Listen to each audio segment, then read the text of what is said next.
What's going on, everyone? This is Clayton Youngberg coming at you from your #1 source for all things Android, AndroidAuthority.com.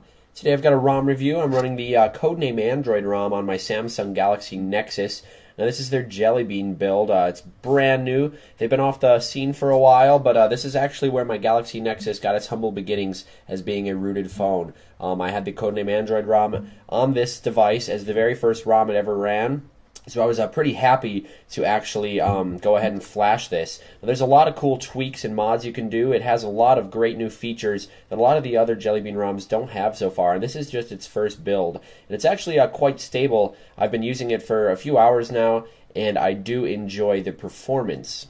So anyways, let's just get into the most noticeable features. As you can see on my soft keys, I do have a custom configuration, including the menu and a custom app. And I'll show you how to do that. We'll just go ahead and go into the settings here, pull down the status bar here, and we do have our different customizable toggles as well as a nice battery notification up there. So let's go ahead and get into the settings here.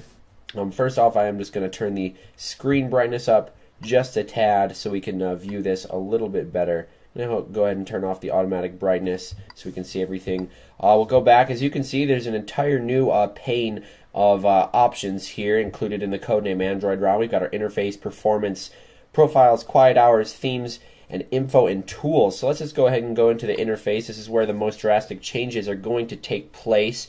We've got our status bar tweaks up here. This is where I changed the battery icon style. You can change it from anything from the icon only to icon with text, centered on circle mod. It changes instantly. As you can see now, it's a circle up there. Go ahead and change it back to the icon with text. That's kind of my favorite. Then we can also include the battery icon in the notifications. So as we can see, when we pull down, we still have our battery up there. Still get to see what our battery life is at. Now anyways, we can also enable this battery bar. As you can see, the small green bar running across my status bar up there. You can change the location, change it to the top of the nav bar down here. Then we can change the color. That's basically just an indicator of how full your battery is. I'll leave it down there for now. Change the color, change the thickness. So there's the big thickness there. And go back down to 1 dp. We also have our clock options. Now I'm assuming it'll include clock color here in the next few builds. But as of now, we have the option to center the clock. We can have it to the right as well, or hide the clock. Then we can also enable the AM, PM, large or small, and the day of the week, large or small. So those are our interface options. For the status bar, let's go ahead and go into the notification drawer. We can choose in the notification drawer which widgets and which toggles to actually enable. I have the, as you can see, Wi-Fi, location, sound profiles, airplane mode, and then LTE. We can choose all the different ones there, as well as haptic feedback and scroll bar and stuff like that.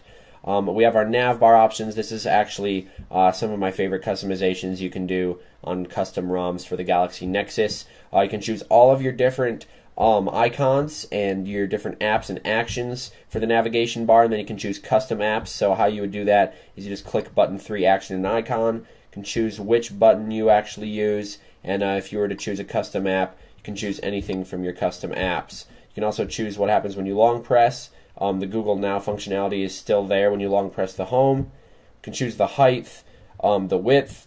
So go ahead and modify the height really quick. This is the default.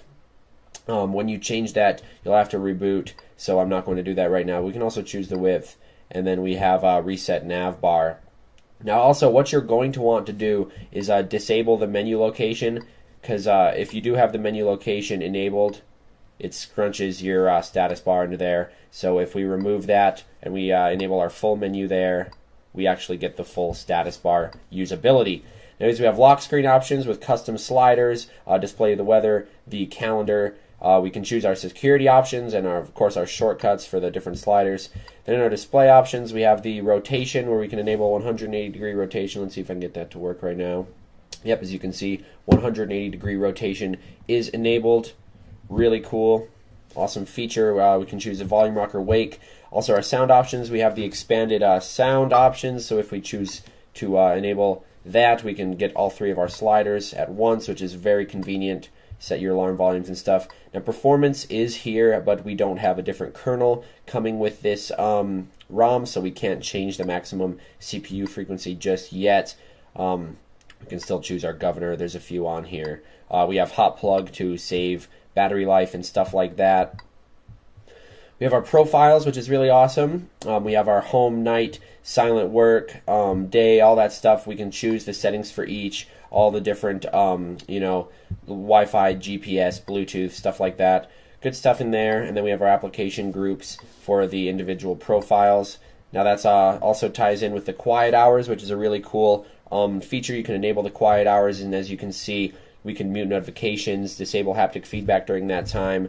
We can disable the vibrations and then disable the notification light, which is actually really handy because a lot of times at night that notification light's just whirring away. I can see it. Keeps me awake.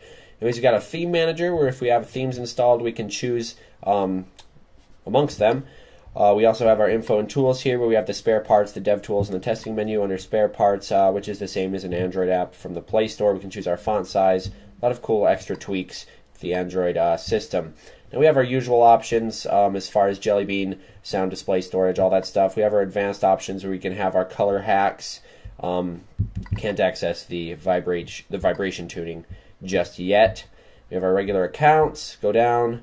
Dev options as usual. USB debugging, force GPU rendering. Under About Phone, you can see we are running the 4.1.1. Jelly Bean. Woo!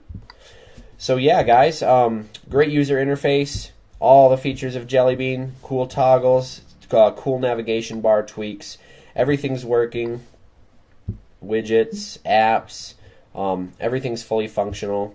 So I would go ahead and try this out, guys. It's the first build, but it's very, very stable. Codename Android's an excellent ROM. So go ahead and give it a flash on your Galaxy Nexus today. So far, I believe it's available for the Sprint, Verizon, and GSM versions of the Galaxy Nexus. So if you want 100% customization on your Jelly Bean device, go ahead and flash this.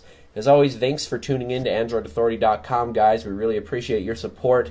Continue commenting, rating, give us a subscribe, show us to your friends, and always ask us questions if you want to, because we're very knowledgeable. We can help you out, and have a great day, guys.